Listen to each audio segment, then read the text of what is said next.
Hi, my name is Emma Halverson and this is my reptile YouTube channel. The goal with this is to just inform people about reptiles, show mine off. This is Hiccup. He is a year old now. He's a tangerine tremper leopard gecko. So I have 3 leopard geckos, 1 crested gecko, and 1Pac-Man frog. I'm getting an African fat-tailed gecko in the next couple months. The whole overall goal with this is to spread awareness of reptiles, show mine off because I'm very proud of them, to get better myself at the hobby because there's always more to learn. So yeah, I am 19 years old. I turned 19 last Saturday on January 25th, and I have 5 pets. So these are all my tanks. Those 3 are my Leos. That is my crested gecko, and the one down there is for my Pac-Man frog. This is for my fat-tailed gecko when I get it, and then there's an empty one down there for just in case purposes. She's peeking her little head out. I don't know if you can see that. He's hiding in there. So yeah, I have 2 female leopard geckos, which are Astrid and Zephyr. And then that is Hiccup. He's a male. My Cresty's a female. Her name's Stormfly. And then we don't know what my Pac-Man frog is because I haven't had him very long. I call it a him. His name's Jabba. But we don't know for sure. I guess this is just an intro video to introduce myself to all of you, my 16 subscribers. For now, hopefully. Yeah. I also write books. So I'm in the process of editing one to get published in the next couple years. I like to draw, I like to read, I love music, like Sleep Token, woo! Yeah. So I'm gonna go through my setup with y'all.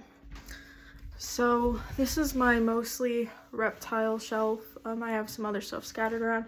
So I have it nice and neat. You're gonna want your area to be nice and neat so you can find things immediately if something happens. So like I have food here. I wouldn't recommend this stuff. It's just kind of taking up shelf space. I've never fed my geckos it. I feed their food it sometimes. And then I have medical. So with Jabba, my Pac-Man frog, I need to use gloves to handle him so my skin toxins don't get into his skin, because that's no bueno. And then I have 2 of my leopard geckos, Astrid and Zephyr, my females. Both have trouble shedding. Zephyr has metabolic bone disease very badly. She's a rescue, so I didn't take care of her while that was happening. I'm her second home, or if you count the rescue, I'm her 3rd home. So I have 2 different sizes of tubs, I like to call them, and then I'll use Q-tips or tweezers depending on what works best. My second shelf is all carriers and this random water bottle because I'm not the most neat person in the world. My bottom shelf is just extra stuff. So like this pooper scooper didn't work very well for me personally. I have a bowl for food, some clips for my lights, whatever that is, and then my substrate is over here. And then I like to use a lot of decoration. As you can see, I am a bit of a Star Wars nerd. This is my scale.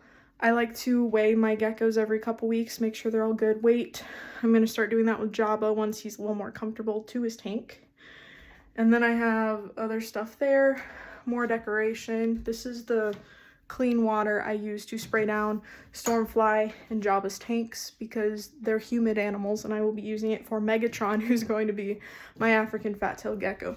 Also, my random towels are there. So that is my setup, and if you look at it compared to the rest of my room, I keep my setup very clean because it is crucial to keep your reptiles clean. And you may see a little poop in their tanks. I'm trying to get them semi-bioactive with some insects, which is why there's a couple leaves in all of them. 3 of my geckos have poop corners, which makes cleanup really easy. So I'm gonna give it a few more weeks to see if those bugs are gonna replenish in the tanks, and if they don't, I'll just start pooper scooping again. But I know in Jabba's tank, they're doing very well. So yeah, that's what I do with my area. I am trying to breed Hiccup and Astrid currently, so I'm not gonna be taking Astrid out very often because I want her to be comfortable if she is gravid, which means pregnant. And I need to get my incubator over from my parents' house because I just moved out of their house and into my own home in December of 2024. So it's a bit of a mess. I apologize for that. And yeah, there's my intro. I don't have much else to add, so thanks for watching. Please consider liking and subscribing. I'd love to get a few more followers on YouTube? Subscribers, something like that. But yeah, thanks.